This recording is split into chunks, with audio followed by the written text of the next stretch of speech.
नमस्कार मॅम. नमस्कार. कसं वाटतंय आचल अवॉर्डमध्ये येऊन? अगदी खूप छान आणि बोलावल्याबद्दल खूप खूप धन्यवाद.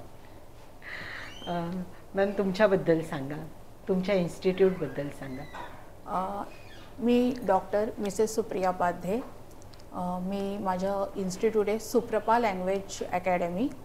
ॲक्च्युली हे माझ्या नावाशी रिलेटेड आहे. म्हणजे माझं सासरचं नाव सुप्रिया प्रसन्न पाध्ये, त्यातला सुप्रियातला पहिला सु, प्रसन्नमधला प्र आणि पाध्येमधला पा, असं करून ते सुप्रपा नाव आहे लँग्वेज अकॅडमीचं.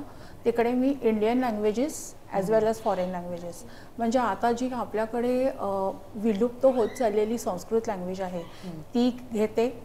आपली मराठी, महाराष्ट्राची आता जी राज्यभाषा झालेली आहे ती घेते. हिंदी घेते जी राष्ट्रभाषा आहे. इंग्लिश कारण ती इंटरनॅशनल लँग्वेज म्हणून. आणि या व्यतिरिक्त फॉरेन लँग्वेज म्हणून मी जर्मन शिकवते. ओके. शैक्षणिक प्रवासाची सुरुवात कशी झाली मॅम तुमच्या? माझी शैक्षणिक प्रवास म्हणजे माझं शिक्षण रुपारेल कॉलेजमधून झालं. त्याच्यामध्ये मी MA आहे, MA विथ इकॉनॉमिक्स. पण त्या व्यतिरिक्त माझं जर्मन पण मी केलं होतं. म्हणजे ते करतानाच माझं सुरुवात मॅक्स मुलर भवन, म्हणजे फोर्टला जे काळाकुडाला इन्स्टिट्यूट आहे तिकडे गोएथे इन्स्टिट्यूटमधनं मी सगळ्या पूर्ण 9 लेवल्स पूर्ण केल्या. राईट. मॅम शिक्षणाच्या माध्यमातून तुम्ही कोणते सकारात्मक बदल समाजात घडवू इच्छिता? ॲक्च्युली त्याचं असं आहे की बऱ्याच मुलांना, म्हणजे एस्पेशली इंजिनिअरिंग स्टुडंट्स, म्हणजे असे मी आता माझ्या ज्या क्लासेसमध्ये बघते तर त्यांना कॅम्पस इंटरव्ह्यूला सिलेक्ट होतात आणि ते युरोपला त्यांच्या म्हणजे कंपन्या बऱ्याचशा युरोपला, जर्मनी, पोलंड, स्वित्झर्लंड या ठिकाणी स्थित आहेत आणि तिथे जर्मन भाषा मोठ्या प्रमाणावर बोलली जाते. आणि ती त्यांना तिथे म्हणजे तिथे राहायचं आणि प्लस लोकांशी कम्युनिकेट करायचं हे काय असतं हे तुम्ही मला विचारा, मी नक्की सांगू शकते. त्यामुळे तो अनुभव घेतलेला असल्यामुळे त्या असं वाटतं की आपली मुलं कुठेही मागे पडू नयेत. नाही, बरोबर. भारतीय मुलांचं, आपल्या सगळ्या भारतीय मुलांचं तिथे व्यवस्थित चांगलं म्हणजे झालं पाहिजे. त्या उद्देशाने मी शिकवायला ॲक्च्युली सुरुवात केली आणि मला शिकवण्याची बेसिकली आवड आहे. बरोबर. आत्ताच 10वी-12वीच्या एक्झाम झाल्यात, रिझल्टही लागतील. तर त्यासाठी तुम्ही काय सल्ला द्याल किंवा काय सांगाल सगळ्या पॅरेंट्सला, मुलांना? मुलांना जी आवड आहे, ॲक्च्युअल जे शिकायचं आहे, काही कुठली, not only German, any foreign language like Spanish, French, Italian, तुम्हाला जे शिकायचं आहे किंवा तुम्हाला जे मनापासून करायला आवडतं त्याच्यासाठीच मुलांना प्राधान्य द्या. त्यांच्यावरती कोणत्याही प्रकारची बंधनं लादू नका. नाही, बरोबर.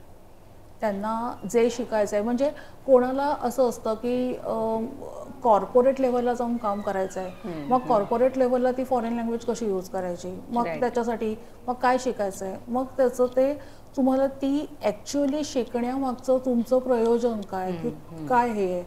तर असं हे सगळं समजून घेऊन मग त्या मुलांना ती फॉरेन लँग्वेज किंवा इंडियन लँग्वेजेस, त्यांना इंडियन लँग्वेजेसना सुद्धा तितकंच प्राधान्य आहे. कारण आता तिथली लोक, जी फॉरेनची लोक आहेत, ती आपल्या भाषा शिकायला लागलेली आहेत. कारण हे कुठे असतं, साधारण बिझनेस डेव्हलपमेंट ज्या ठिकाणी बिझनेस करायचा असतो किंवा कॉर्पोरेट लेवलला किंवा बँकिंग लेवलला बिझनेस डेव्हलपमेंट हे डिपार्टमेंट आहे.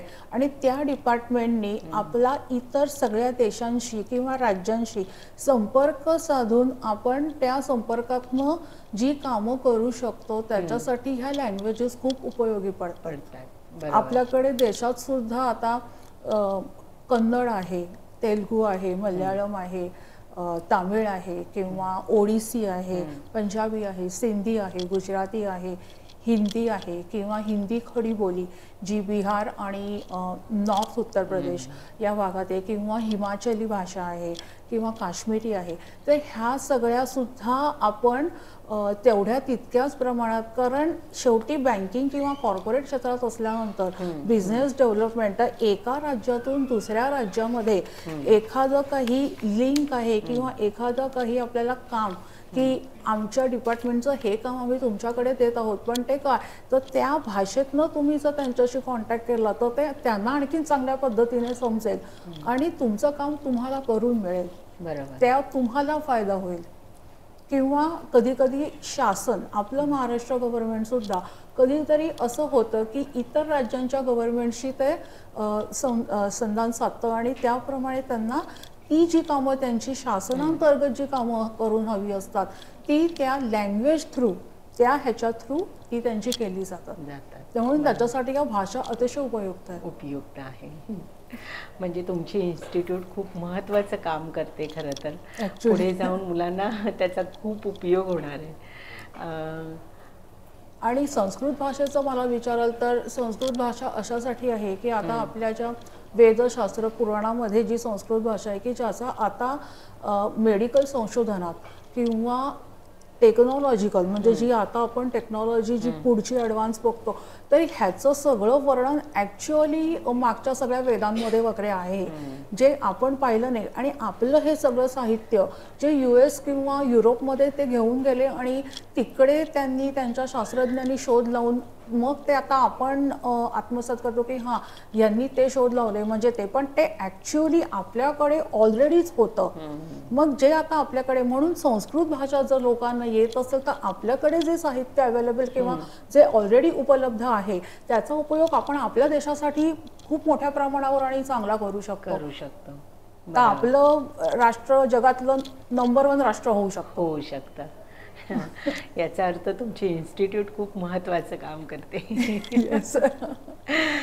म्हणजे मुलांना त्या दृष्टीने तयार करायचं काम चालू आहे. बरोबर. मॅम, इन्स्टिट्यूटमध्ये असं काय वेगळं पण आहे इतर इन्स्टिट्यूटपेक्षा किंवा इतर ठिकाणांपेक्षा तुमच्याकडे असं वेगळं काय आहे? वेगळं म्हणाला तर ॲक्च्युली म्हणजे वेगळेपणा असंच नाही की मी स्कूल लेवल म्हणजे like from 7th standard to 10th standard then 12th standard म्हणजे 11-12 मधला 12th स्टँडर्ड आणि पुढे इंजिनिअरिंग म्हणजे साधारण ग्रॅज्युएट लेवलला पण इंजिनिअरिंग आणि मेडिकल, कारण इंजिनिअरिंग आणि मेडिकल स्टुडंटच जास्त प्रमाणात आपल्याकडे इंटरव्ह्यूमधनं किंवा हायर शिक्षणासाठी हायर ह्याच्यासाठी ते फॉरेनला जातात जास्त करून लाईक, म्हणून त्यांच्यासाठी हे म्हणजे त्यांना त्या भाषा म्हणजे त्या सांगतात कोणी सांगतात आम्हाला इंडियन लँग्वेजेसच पाहिजेत, मग इंडियन लँग्वेजेसच त्यांना हे करून, कारण त्या इंडियन भाषासुद्धा त्या पुढे जाऊन तीच मुलं माझ्याचसारखं शिकवतात म्हणजे असं पण करतात, त्यामुळे त्यांना तसं पण तयार. फ्युचर प्लॅन काय आहे मॅम इन्स्टिट्यूटचे? फ्युचर प्लॅन असंच नाही माझं. ॲक्च्युअली माझं असं आहे की माझं फक्त स्वतःची लँग्वेज अकॅडमी नाही आहे. I myself the professor in Indian Institute of Technology IIT college Powai. त्यामुळे तिथली मी प्रोफेसर, मी गेली 18 वर्ष IIT कॉलेजला शिकवते आणि आता माझी ही सुप्रभा लँग्वेज अकॅडमीची इन्स्टिट्यूट ही मी माझ्या कॉलेजच्या परमिशननी चालू केली आणि ती मला आता चालू करून 7 वर्ष झाली. माझं 8वं वर्ष चालू आहे. आमच्या 8व्या वर्षाची ॲनिव्हर्सरी पण झाली. अरे वा, ग्रेट ग्रेट. छान वाटलं तुमच्याशी गप्पा करून. खूप छान महत्त्वाची माहिती तुम्ही दिली. खूप छान वाटलं. Thank you so much. थँक्यू.